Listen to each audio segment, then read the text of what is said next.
أهلا ومرحبا بكم. سنتكلم حول مباراتي الحراش الغوم والرويسات الخروب التي برمجتا من دون جمهور. سمعنا كلام كثير وعريض من صفحات من أنصار الفريقين حول المباراة. جمهور اتحاد الحراش اعترض بقوة على برمجة هذه المقابلة من دون حضور الجمهور. قال لك كيفاش الخروب يديروا المباراة أو يكلو. الحراش الغم العيد كذلك ما على باليش لماذا برمجت المباراة من دون جمهور. هما زعما شغل باش يقول لهم باللي ما درناش الكيل بمكيالين، رانا في زوج كيف يعني نتوما بدون جمهور وحنا تاني بدون جمهور. الاحتجاجات كانت كبيرة طبعا، خاصة من جمهور الحراش اللي هما طبعا يعرفوا يهضروا زيادة، خير علينا على كل حال.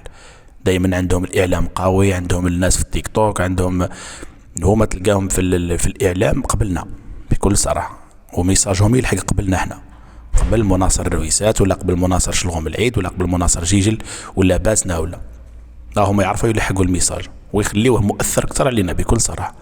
المهم، لا حبيت تعرف التفاصيل طبعا اشترك لي بالقناه ودير جيم لهذا الفيديو وتفضل معنا. المهم ما بقاتش طبعا الكلام على البطوله الجزائريه. السوق القسم الثاني طبعا، القسم الثاني خلاص مجموعه وسط الشرق الامور توضحت ووضحت، وانا بالنسبه لي حتى عندي في الصعود توضحت، لكن عند البعض مازال بعض المتوهمين وبعض الناس اللي مازالت تحلم، ومن حقها تحلم طبعا لأن المعجزات في أوروبا كاينة وشو عندك ما كاش. كاين بعض الأشخاص ينتظرون أن جمعية الخروب قد يقف لمستقبل بلدية الرويسات بالتعادل أو الفوز، وبالتالي من بعد تطلع اتحاد الحراش، لكن هذا الأمر تقريبا شبه مستحيل، لأنه بست حاجة أنه الحراش في 2022 كان الخروب يلعب على الصعود ربما، وتسببت له في مشكلة ومنعته من الصعود، وبالتالي الخروب حتى لو ما يبيعش المباراة لن يتوانى ربما في منح النقاط للرويسات، إلا إذا أمور أخرى ممكن الحراش راح تدفع للاعبي الخروب أجل تقديم مباراة الموسم، هذه ممكن. ولكن في الغالب يعني والترشيحات كلها سواء مباراة تلعب بالجمهور أو من دون جمهور، فمستقبل بلدية الرويسات قادر وتبان لي فوق العادة، طبعا مرشح فوق العادة لكسب هذه المقابلة وتحقيق تأشيرة الصعود، لأنه اللقاء الأخير مع اتحاد الشوية على أرضه هذاك سهل، هذاك مضمون. اتحاد الشوية معليش كنت حتى في الشوية يبيع لك عادي جدا، هو خلاص ما تكسرش دماغك. اتحاد الشوية راه أنا بالنسبة لي من أكبر الفرق اللي تلعب بالمباريات. بالنسبة للحراش في شلغم العيد ثاني هذا موش سهل صراحة، كان يعاني وكان يخسر كل المباريات. رجع لنا بعقلية نابولي في إيطاليا، يربح كل أسبوع، هو برج منايل هذا. صدقوني غير بالنسبة لي شراو وباعوا أكيد وتلعبوا، ولكن ما هدروش معهم، ما حقوا معهم ولا شيء. هذا الثلاثة الشاوية برج منايل شلغم العيد. الحراش ياكم تربحوا في شلغم العيد متهنيين، ستربحون في شلغم العيد، ستفوزون وبأي طريقة كانت، وحتى لو كان مثلا جا المباراة بالجمهور، لأن شلغم العيد خلاص ضمن بقاؤه، راه مرتاح، راه كونجي منذ حوالي 15 يوم ولا 20 يوم، راهم خلاص ضمنوا البقاء، رتبوا أمورهم، انتهى كل شيء. فبالتالي الحراش علاش تحكيوا على المباريات بدون جمهور وبالجمهور تحاولوا ديروا تمارسوا الضغط وما كان حتى ضغط؟ خلاص الرويسات طلعت، كانت عندكم مباراة مع الرويسات في ورقلة في يدكم، التعادل يكفيكم، ضيعتوهم بعد تجريو، خلاص حقيقة، خلاص طفرت، خلاص ما تحوسوا تمارسوا الضغط، ما تديروا حتى فيلمات، خلاص درتوا الفيلم الأول في الرويسات اصلح، ومن بعد تعاود الماتش، هاو الماتش الثاني كان في يدكم المباراة، وخلاص جايين البارح لقيتوا صفحتكم جايبه بن شيخ يحكي لكم على التحكيم ويقول انا عندي الحق وديما يوافقني الحق. على بالك نكون في بعض الحالات هكذا نحاول اني نكون محايد معكم هكذا انتم الرويسات، نكون نورمال، اللي يطلع اللي يستحق الصعود، ومن بعد كي نزيد نلقاكم تجيبوا واحد كيما بن شيخ هكذا ويحكي لكم على التحكيم في لقاء اتحاد العاصمه، وظلموكم وانا كلامي ديما يخرجوا وتمضي ايام ويخرجوا.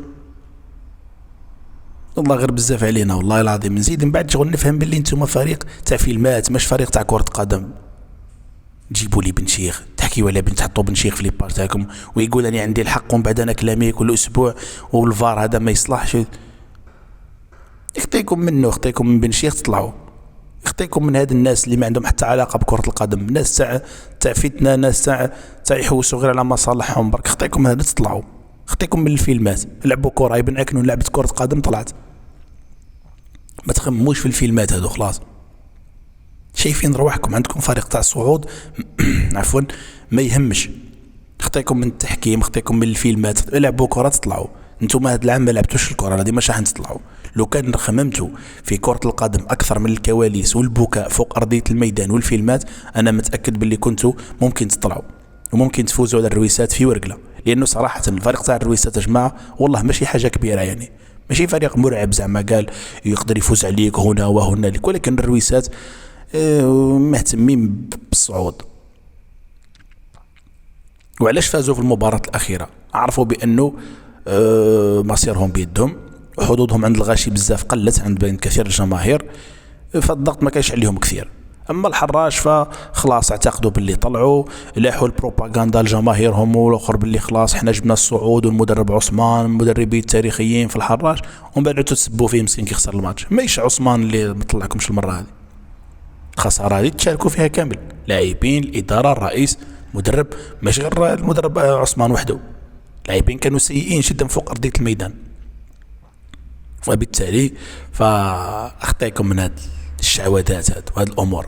بصراحه انكم كارثيون، والله كارثيون جدا. خلاص الرويسات طلعت، مباراة بالجمهور بدون جمهور خلاص كانت في يدكم. اللقاء الماضي خسرتوه، لا تلوموا الا انفسكم، ما تلوموا حتى واحد ما بخلكم، واحد ما ضدكم. كانت في يدكم نقطة تكفيكم، نقطة ما قدرتوش تجيبوها ومن بعد تريكلاميو. خلاص العام الجاي ان شاء الله، العام الجاي يلعبوا على الطلعة، ولكن كتلعبوا على الطلعة اسمعوا وصايتي. اخطيكم من الكواليس وبن شيخ، مازيش تسمعوا لهادو كامل. العبوا في الميدان، حطوا رجليكم في الميدان، وعليكم جمع اكبر عدد من النقاط. هذه هي اخطيكم من الاخر. ضربتوا تروحوا تضربوا لي الاستادي، تروحوا ديروا المشاكل، تبكيوا على التحكيم، تبكيوا على البرمجه. لا، العبوا كره قدم كما لعبت بن عكنون راح تساعدوا. هذا واش عندي اخواني، السلام عليكم ورحمه الله وبركاته.